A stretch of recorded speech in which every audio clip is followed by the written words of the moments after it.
Saudara sekalian, selamat pagi, berkah dalam. Pada hari ini tanggal 2 April tahun 2020, Kamis Prapaskah yang kelima. Bacaan liturgi pada hari ini dari kitab Kejadian bab 17 ayat 3 sampai 9, Injil Yohanes bab 8 ayat 51 sampai 59. Marilah kita bersama-sama di dalam doa dan kita dengarkan sabda Tuhan. Dalam nama Bapa dan Putra dan Roh Kudus, amin. Saudara sekalian, marilah kita dengarkan Injil Yesus Kristus menurut Yohanes. Sekali peristiwa, Yesus berkata kepada orang-orang Yahudi, "Aku berkata kepadamu, sungguh barang siapa menuruti firman-Ku, ia tidak akan mengalami maut sampai selama-lamanya."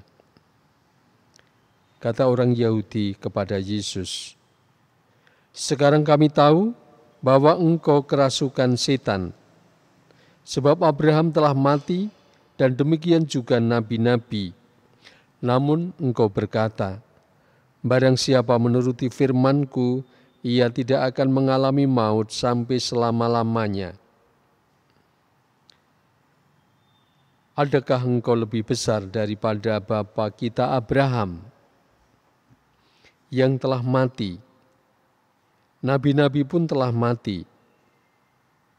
Dengan siapakah engkau samakan dirimu?" Jawab Yesus, "Jika aku memuliakan diriku sendiri, maka kemuliaanku itu sedikit pun tidak ada artinya. Bapa-Kulah yang memuliakan aku. Tentang Dia kamu berkata, Dia adalah Allah kami, padahal kamu tidak mengenal Dia. Sebaliknya aku mengenal Dia, dan jika aku berkata, aku tidak mengenal Dia, maka aku adalah pendusta. Sama seperti kamu. Tetapi aku mengenal Dia, dan aku menuruti firman-Nya. Abraham bapamu bersukacita bahwa ia akan melihat hariku. Ia telah melihatnya dan ia bersukacita." Maka kata orang-orang Yahudi itu kepada Yesus, "Umurmu belum sampai 50 tahun, dan engkau telah melihat Abraham?" Kata Yesus kepada mereka, "Aku berkata kepadamu, sesungguhnya sebelum Abraham jadi, aku ada." Lalu mereka mengambil batu untuk melempari Dia, tetapi Yesus menghilang dan meninggalkan bait Allah. Demikianlah Injil Tuhan. Syukur kepada Allah.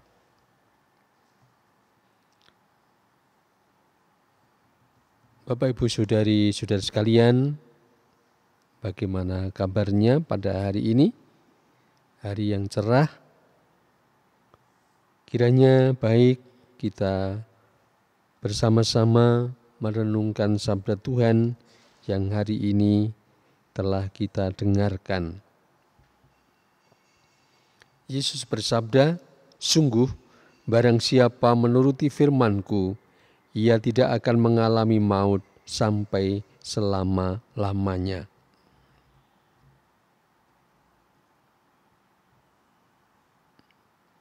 Saudara sekalian,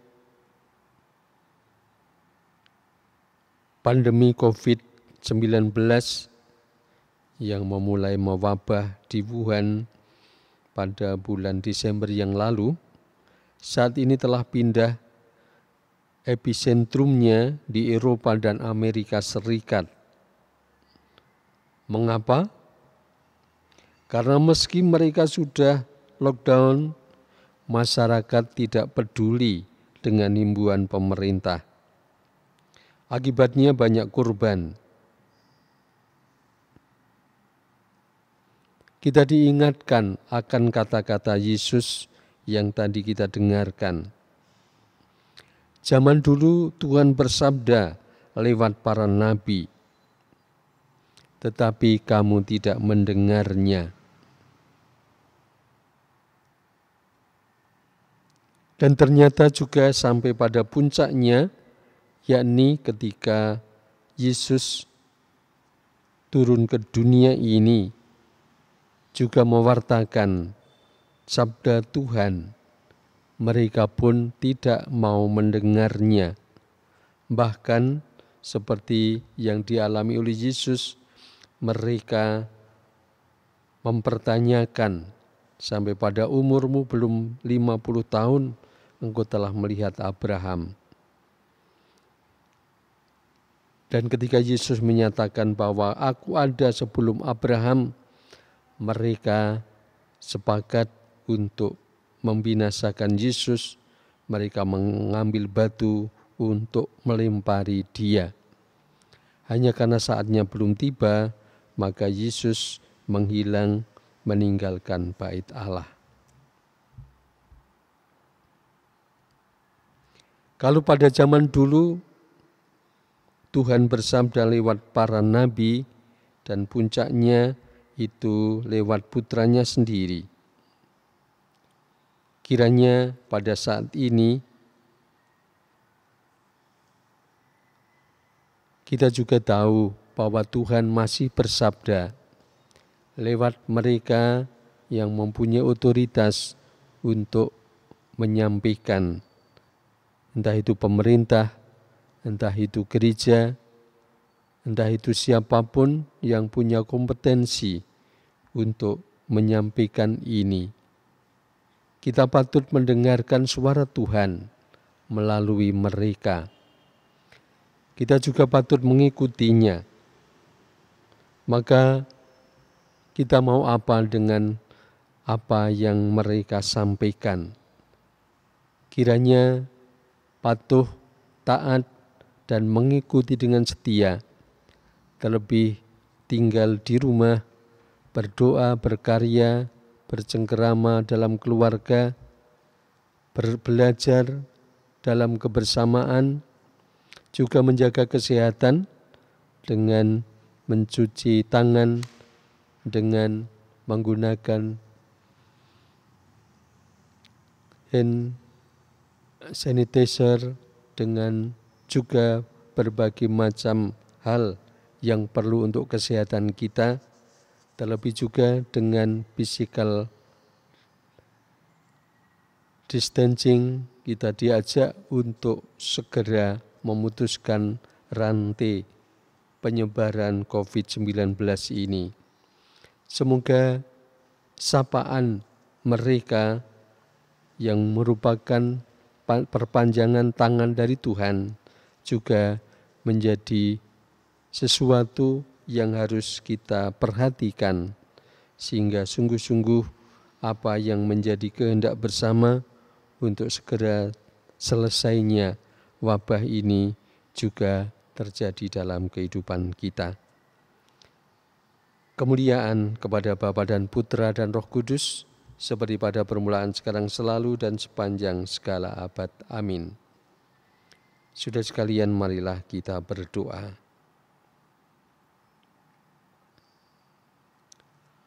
Allah Bapa yang Maha Kuasa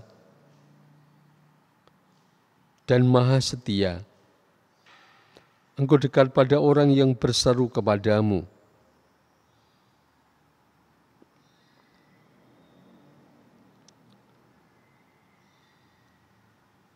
Semoga kami senantiasa menyadari kasih-Mu ini dan setia mengusahakan terciptanya dunia yang damai dan penuh sukacita dengan pengantaran Kristus Putra-Mu Tuhan kami, yang bersama di dalam persatuan Roh Kudus, Allah sepanjang segala masa.